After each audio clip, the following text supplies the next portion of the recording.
Olá, meus irmãos, quero saudá-los com a graça e com a paz do Senhor. Amém, irmãos? Mais um conteúdo da nossa Escola Bíblica Dominical da Igreja Batista Canaã. Meu nome é Marcelo França e hoje eu quero falar de um tema que eu estudei essa semana. O tema é Vencendo os Medos. Certamente todos nós temos medos, isso é inevitável. Na verdade, o medo ele é um benefício que todo ser humano tem. O medo é algo que nos proporciona não nos colocarmos em risco, em perigo. Imagine uma pessoa que não tem medo, pode mergulhar num lago com crocodilos. Isso é um absurdo. A pessoa precisa ter medo para se proteger. Então sim, medo é algo bom. O problema é quando o medo ele começa a se transformar em algo que te atrapalha, que te paralisa, que te causa um dano ao ponto de te deixar totalmente paralisado. O texto que eu quero compartilhar com vocês hoje está em 1 Reis, no capítulo 19, a partir do verso 1 até o verso de número 8. Eu quero ler esse texto. Diz assim: Acabe fez saber a Jezabel tudo quanto Elias havia feito, e como matara todos os profetas à espada. Então Jezabel mandou um mensageiro a Elias a dizer-lhe: Faça-me os deuses como lhes aprouver, se amanhã, a estas horas, não fizer eu a tua vida como fizeste a cada um deles. Temendo, pois, Elias levantou-se e, para salvar sua vida, se foi e chegou a Berseba, que pertence a Judá, e ali deixou o seu moço. Ele mesmo, porém, se foi ao deserto, caminho de um dia, veio e se assentou debaixo de um zimbro, e pediu para si a morte, e disse: Basta, toma agora, ó Senhor, a minha alma, pois não sou melhor do que os meus pais. Deitou-se e dormiu debaixo do zimbro. Eis que um anjo o tocou e lhe disse: Levanta-te e come. Olhou ele e viu junto à cabeceira um pão cozido sobre as pedras, em brasa e uma botija de água. Comeu, bebeu e tornou a dormir. Voltou a segunda vez o anjo do Senhor, tocou e disse: Levanta-te e come, porque o caminho te será sobremodo longo. Levantou-se, pois, comeu e bebeu, e com a força daquela comida caminhou 40 dias e 40 noites até Horebe, o monte de Deus. Meus irmãos, esse texto da palavra do Senhor que nós lemos, ele vai retratar um momento onde o profeta Elias estava com medo. Na verdade, o medo de Elias fez com que ele fugisse. Ele se desesperou e fugiu. É interessante porque algumas pessoas com medo ficam paralisadas, não se mexem. Outras trocam os pés pelas mãos, saem correndo, se desesperam. É natural nós que conhecemos a palavra do Senhor, que buscamos a Deus, é natural quando passamos por momentos de medo, nós pedimos a Deus que nos salve, que nos ajude. Porém, meus irmãos, muitas vezes o medo ele é tão grande que ele faz com que nós nos esquecemos do poder de Deus.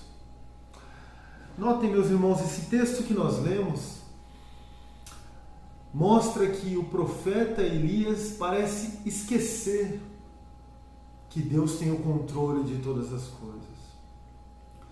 Se nós olharmos o capítulo anterior, Elias ele demonstra muita coragem, ele demonstra ser um homem de fé, uma fé tremenda, pois ele desafia os profetas de Baal. No capítulo 18, o rei Acabe ele chega até Elias e diz: Elias, então você é esse desordeiro, esse perturbador de Israel? Você que está causando toda essa perturbação aqui em Israel? E Elias vai olhar para o rei Acabe e vai dizer: não, eu não estou perturbando ninguém. Na verdade, Você e a casa do seu pai é que estão se desviando dos caminhos do Senhor. Vocês se desviaram dos mandamentos de Deus. Mas eu te peço uma coisa, rei. Eu te peço que você convoque todo o povo de Israel ao Monte Carmelo.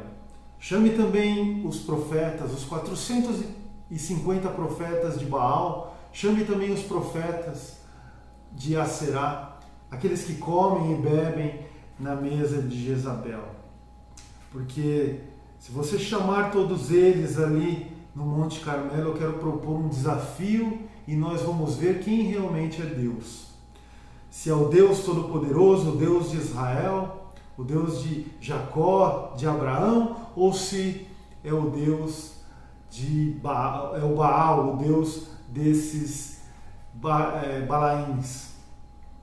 Vamos ver quem é verdadeiramente Deus. E o rei Acabe, ele aceita esse desafio, essa proposta de Elias.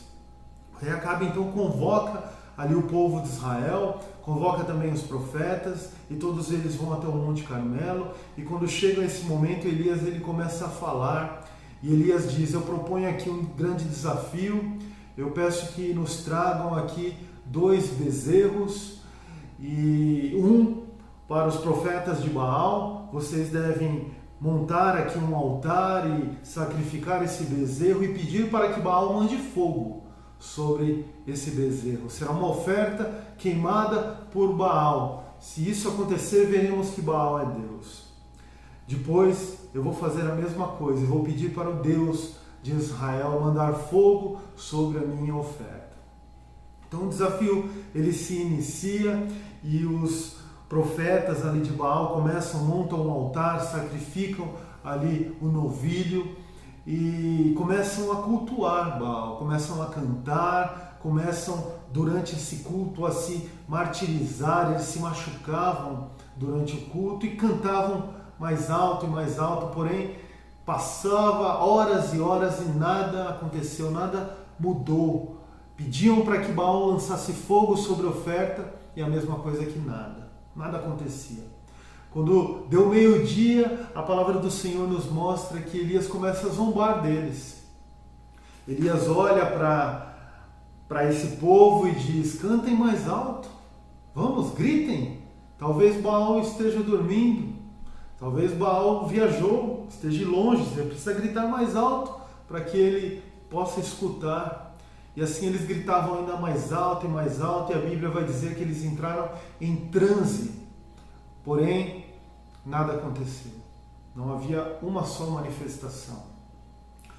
Então eles caíram esgotados. Chegou a vez de Elias.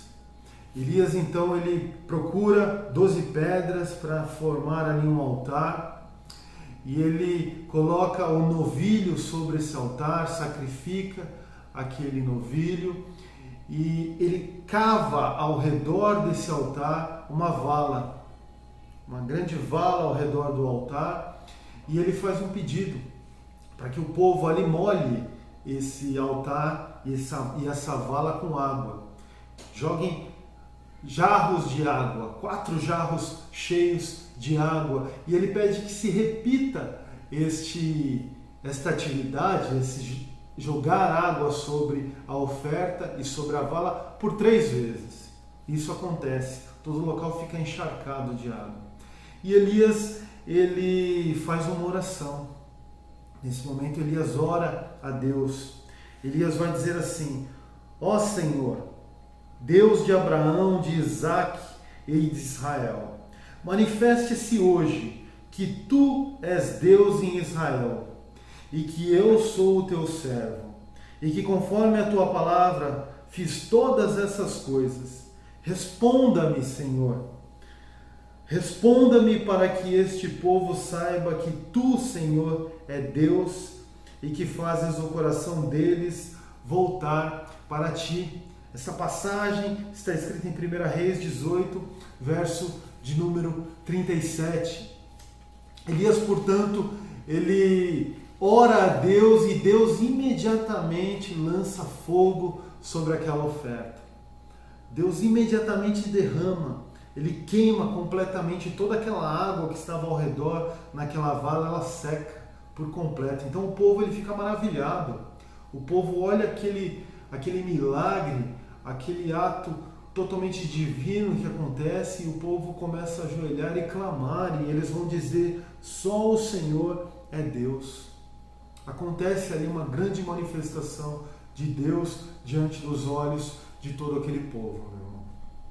E a palavra do Senhor vai dizer então que os profetas de Baal, eles foram expulsos, foram levados ali presos, e depois, no próximo ao riacho de Quizon, eles foram exterminados.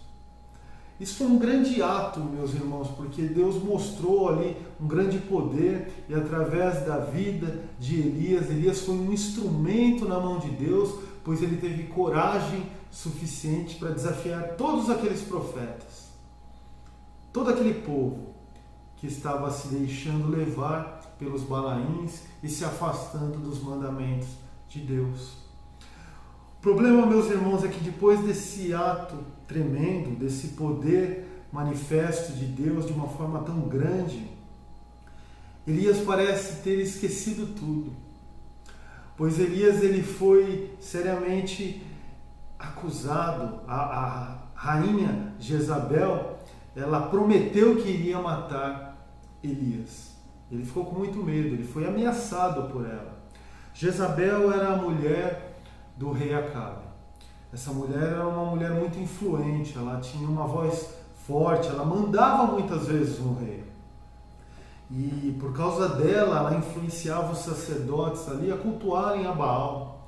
E parte do culto a Baal era feito até com sacrifícios de crianças. Então era algo terrível, a qual Jezabel ela se manifestava ali a sua vontade perante o povo, buscando adorar Baal. E quando ela vê que Elias fez todo aquele ato tremendo, dizendo que Deus era o Deus Todo-Poderoso e mostrando através do poder de Deus ali aos olhos de todos, ela ficou enfurecida. E ela disse: eu vou matar Elias, vou mandar matar Elias. Então Elias foge desesperadamente. Ele tem um medo tão grande que ele entra em pânico e foge. O texto vai dizer que ele vai para o deserto. Ele se afasta no deserto e o seu medo ele é tão intenso que durante uma oração Elias pede para que Deus tire sua vida. Elias diz: Senhor, já basta, retire minha vida. Essa é a palavra de Elias. Ele diz: já tive o bastante, Senhor, tire a minha vida. Meu querido irmão, eu não sei se você já passou por uma situação assim de medo tão grande, mas às vezes quando o medo se achega até nós e ele é um medo tão intenso, especialistas, médicos, psiquiatras, psicólogos dizem que uma pessoa num estado de medo tão grande acaba entrando até num processo depressivo e entende como se estivesse dentro de um grande buraco, de um grande poço. E esse poço é um poço muito fundo, frio, um lugar solitário. Então a pessoa se sente no escuro, cega, sem enxergar nada. Por isso que Elias, ele tem uma atitude como se ele se esquecesse completamente do que Deus já fez, como se ele estivesse cego. Esse buraco escuro do medo e da depressão, a pessoa sente-se como se estivesse totalmente sozinha. Então, podemos ver aqui que Elias fugiu e ficou no deserto, sozinho. Se sentiu totalmente ali desamparado. A pessoa tida num estado desse, especialistas dizem que ela se sente como se estivesse num buraco frio, onde a única saída era olhar para o alto. O buraco é muito fundo, frio, sozinha. Essa pessoa só pode olhar para o alto para buscar socorro. E é exatamente isso, meus irmãos, que nós que conhecemos a Deus, que buscamos a Deus, né, constantemente, muitas vezes sim nós passamos por dias assim. Isso é inevitável. Não é porque sou crente, não é porque o irmão verdadeiramente entregou sua vida para Jesus que você não vai passar por dias difíceis. Pelo contrário, nós vamos sim, vamos ser provados e provados duramente. E muitas vezes durante esse momento difícil de provação nós vamos se sentir sozinhos, vamos se sentir num escuro, parece que também estamos cegos. Mas meu irmão, a minha oração e o meu desejo do meu coração é que nós possamos sempre lembrar do poder de Deus. Olhar para o alto, que é da onde vem o nosso socorro vem do Senhor, que fez os céus e a terra, e lá clamar a Ele. Se nós observarmos o texto da palavra do Senhor, Elias ele buscou a Deus quando ele estava nesse momento difícil de medo. Porém, ele orou uma oração tola. Ele pediu que Deus tirasse a sua vida. Foi como se fosse uma oração de um derrotado, de uma pessoa totalmente desprovida ali de fé. Ele pediu para que Deus lhe disse: já basta, tire minha vida. Por causa do medo. Mas é interessante, meus irmãos, porque o Deus Todo-Poderoso, o Deus Misericordioso, Ele ouve sim a nossa oração, porque Ele é todo-poderoso, Ele é onisciente, onipotente, onipresente. Então Ele pode ouvir tudo, pode ver tudo, sabe de tudo. E Ele conhece o coração de cada um. Conhecia o coração profundamente de Elias, da mesma forma que Ele conhece o seu coração, meu irmão. Da mesma forma que Ele conhece o meu coração. Então, mesmo Elias pedindo uma petição absurda, sem sabedoria, Deus, Ele ouve, mas Deus trabalha de uma forma diferente. Deus, Ele age conforme a vontade dEle e não conforme a nossa. Imagine, meu irmão, se Deus agisse conforme a nossa vontade, tudo poderia virar um grande caos. Mas a vontade de Deus é boa, ela é agradável, ela é perfeita. E Deus aqui nesse texto, Ele vai trabalhar poderosamente na vida de Elias, para a vida de Elias e depois na vida de Elias de novo. Então, nesse momento de dificuldade, que Elias se sente sozinho, Deus manda um anjo. Deus manda um anjo para Elias e o anjo ali prepara o alimento, o pão, a botija com água para que ele se torne mais forte. Elias volta a dormir, mais uma vez Deus manda o anjo novamente alimenta Elias e diz: levanta, come, bebe, porque você tem muito ainda para fazer, muito ainda para trabalhar na obra de Deus. Meu querido irmão, eu quero dizer para você hoje que nós temos muito ainda para fazer na obra do Senhor, para a honra e glória do Senhor, para a edificação da igreja, para a edificação das pessoas que estão ao nosso lado, para que elas possam ver verdadeiramente as maravilhas que Deus pode fazer, as transformações que Deus pode fazer. Então, meu irmão, eu quero dizer para você hoje, para você não desanimar. Talvez as circunstâncias a qual você está passando realmente são circunstâncias dignas de um grande desânimo. Mas, meu irmão, não se desespere. Olhe para Jesus. Olhe para Ele. Jesus diz: todo aquele que o Pai me dá virá a mim, e quem vem a mim de maneira nenhuma o lançarei fora. Então, meu irmão, se você vai verdadeiramente até Jesus, certamente você está sob a proteção dele. Ele não te deixa desamparado. Mesmo você em situação difícil, Jesus está no controle. Ele não deixa você desamparado. Então creia nisso, meu irmão. Jesus diz: vinde a mim todos os que estão cansados e sobrecarregados, que eu vos aliviarei. Tomai sobre vós o meu jugo e aprendei de mim, que sou manso e humilde de coração, e encontrareis descanso para as vossas almas, porque o meu jugo é suave e o meu fardo ele é leve. Então, meu querido irmão, Jesus diz: vinde a mim. Ele convoca quem? Aqueles que estão com dificuldades. Ele fala os que estão cansados, sobrecarregados, os que estão com medo, os que estão fracos, desanimados, os que estão tristes. Meu irmão, Jesus nos convoca para ir até Ele. Ele está de braços abertos, esperando que nós deixemos esse estado paralisado do medo ou esse desespero dessa correria por achar que estamos perdidos. Não. Vamos na direção do Senhor. Coloque a sua petição, a sua dificuldade, os seus medos no altar do Senhor. E mesmo, meu irmão, se você, quando falar com Ele, você disser palavras sem sentido, palavras, na verdade, como Elias disse, que não vêm do Espírito Santo, o Espírito Santo vai falar por você, Ele ora por você se for preciso. Deus vai ouvir verdadeiramente as suas palavras, mas antes de tudo Ele vê verdadeiramente o seu coração. Então derrame toda a sua ansiedade, todo o seu medo nos pés do Senhor Jesus. Ele é galardoador daqueles que o buscam e Ele tem o controle de tudo, meu irmão, não importa.